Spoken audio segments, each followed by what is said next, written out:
सभी भक्तजनों को मेरी तरफ से राधे राधे। अंग्रेजी कैलेंडर में लीप ईयर होता है और हिंदी पंचांग में अधिक मास। लीप ईयर में सिर्फ एक दिन बढ़ता है, जबकि अधिक मास से हिंदी वर्ष में पूरा एक महीना बढ़ जाता है। दरअसल ये सौर वर्ष और चंद्र वर्ष की वजह से होता है। तो आइए जानते हैं कि ये अधिक मास क्या है, क्यों आता है, अगर अधिक मास ना हो तो क्या होगा, और इस महीने में पूजा पाठ से जुड़े कौन कौन से काम किए जा सकते हैं। पहला सवाल, अंग्रेजी कैलेंडर में लीप ईयर किसे कहते हैं? अंग्रेजी कैलेंडर पृथ्वी की सूर्य की परिक्रमा के आधार पर चलता है। एक अंग्रेजी साल में 365 दिन होते हैं और लीप ईयर में 366 दिन होते हैं। इसकी वजह यह है कि पृथ्वी को सूर्य की परिक्रमा लगाने में 365 दिन और करीब 6 घंटे का समय लगता है। हर 4 साल में ये अतिरिक्त 6 घंटे एक दिन के बराबर हो जाते हैं। इस एक दिन को कैलेंडर में एडजस्ट करने के लिए कैलेंडर में एक दिन बढ़ाया जाता है। इस कारण सामान्य साल में 365 दिन और लीप ईयर में 366 दिन होते हैं। लीप ईयर मालूम करने का तरीका ये है कि जिस वर्ष को अंक 4 से विभाजित किया जा सकता है वह लीप ईयर होता है।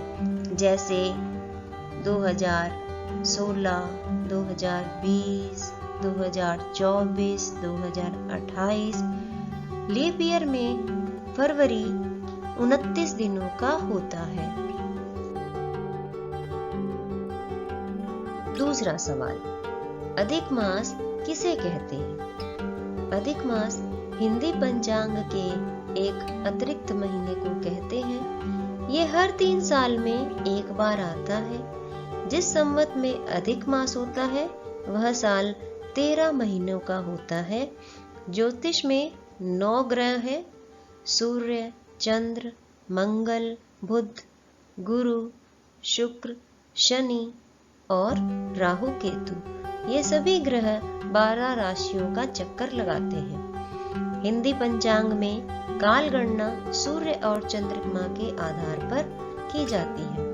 जब चंद्र 12 राशियों का एक चक्कर पूरा लगा लेता है तब एक चंद्रमा होता है। चंद्र को 12 राशियों का चक्कर लगाने में करीब 28 से 29 दिन लगते हैं। इस कारण हिंदी पंचांग का एक चंद्र वर्ष 354.36 दिन का होता है। सूर्य एक राशि में 30.44 दिन रहता है। ये ग्रह 12 राशियों का एक चक्कर 30.44 गुणा 12 बराबर 365.28 दिन लगते हैं। इसे सौर वर्ष कहते हैं। सौर वर्ष और चंद्र वर्ष में 10.9 दिन का अंतर आ जाता है। इस अंतर को एडजस्ट करने के लिए पंचांग में हर 32 महीने और 14-15 दिन के बाद अधिक मास रहता है। तीसरा सवाल, लीप ईयर और अधिक मास में क्या अंतर है? लीप ईयर अंग्रेजी कैलेंडर में आता है और अधिक मास हिंदी पंचांग में आता है। लीप ईयर हर चौथे साल आता है और अधिक मास हर तीसरे साल आता है। लीप ईयर की वजह से साल में एक दिन बढ़ जाता है और अधिक मास की वजह से हिंदी वर्ष में पूरा एक महीना बढ़ता है। लीप ईयर में फरवरी 29 दिन की होती है और अधिक मास के महीने बदलते रहते हैं, यानी कि ये अनिवार्य नहीं है कि कौन सा महीना बढ़ेगा। हर साल अलग अलग महीने, जब भी अधिक मास आएगा तो अलग अलग माह बढ़ सकता है।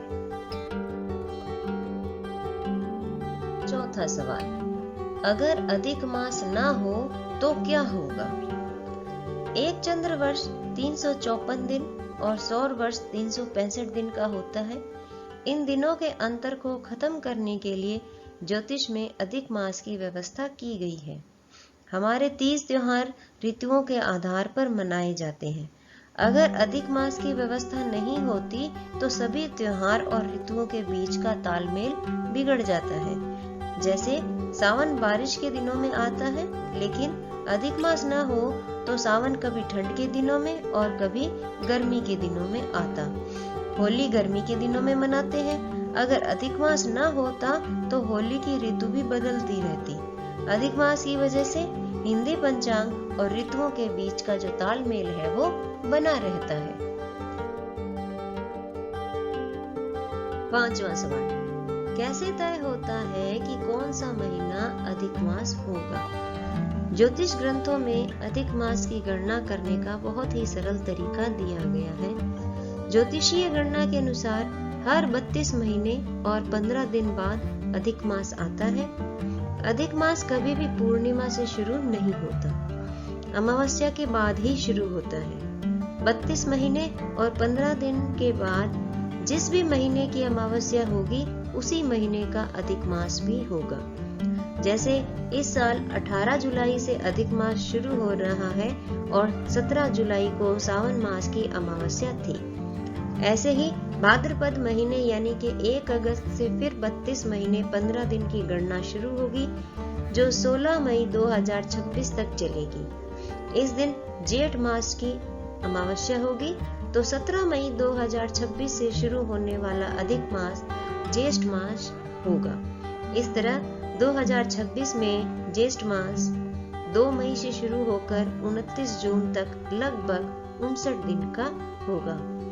हिंदी पंचांग में जब सौर मास के 32 महीने पूरे होते हैं, तब तक चंद्र मास के 33 महीने हो जाते हैं। सौर वर्ष और चंद्र वर्ष में हर तीसरे साल 1 महीने का अंतर आ जाता है। इस अंतर को खत्म करने के लिए अधिक मास की व्यवस्था ऋषि मुनियों द्वारा की गई थी। 6वां सवाल, वैष्णव संप्रदाय के लोग अधिक मास में कौन कौन से शुभ काम करेंगे? वैष्णव यानी भगवान विष्णु को आराध्य मानने वालों के लिए अधिक मास बहुत खास रहेगा। पद्म, नारद और विष्णु धर्मोत्तर पुराण में इस महीने के दौरान भगवान विष्णु के अवतारों की पूजा करने की बात कही गई है। इसलिए द्वारिका, जगन्नाथपुरी, अयोध्या और मथुरा, वृंदावन सहित जिन जगहों पर भगवान विष्णु के मंदिर हैं, वहां स्नान, दान और विशेष पूजा की बात कही गई है। इन तीर्थों में खास तौर पर दीपदान किया जाएगा। साथ ही मंदिरों में प्रसाद के तौर पर मालपुए और पान बांटे जाएंगे। 7वां सवाल, अधिक मास में कौन कौन से मांगलिक कामों के मुहूर्त नहीं होते? अधिक मास में सूर्य की संक्रांति नहीं होती है। इस वजह से अधिक मास को मलिन माना गया है। मलिन होने की वजह से यानी कि अशुभ होने की वजह से इसे मल मास कहते हैं। मल मास में गृह प्रवेश, विवाह, मुंडन, यज्ञोपवीत, नामकरण जैसे मांगलिक कार्यों के लिए मुहूर्त नहीं होते हैं। अधिक मास में विवाह तय करना, सगाई करना, कोई जमीन, मकान, भूमि खरीदने के अनुबंध किए जा सकते हैं। 8वां सवाल, अधिक मास में कौन कौन से शुभ काम किए जा सकते हैं? इस महीने को भगवान विष्णु ने अपना नाम पुरुषोत्तम दिया है, इस कारण इसे पुरुषोत्तम मास भी कहते हैं। अधिक मास में विष्णु जी और उनके अवतार श्री कृष्ण, श्री राम की पूजा खास तौर पर करनी चाहिए।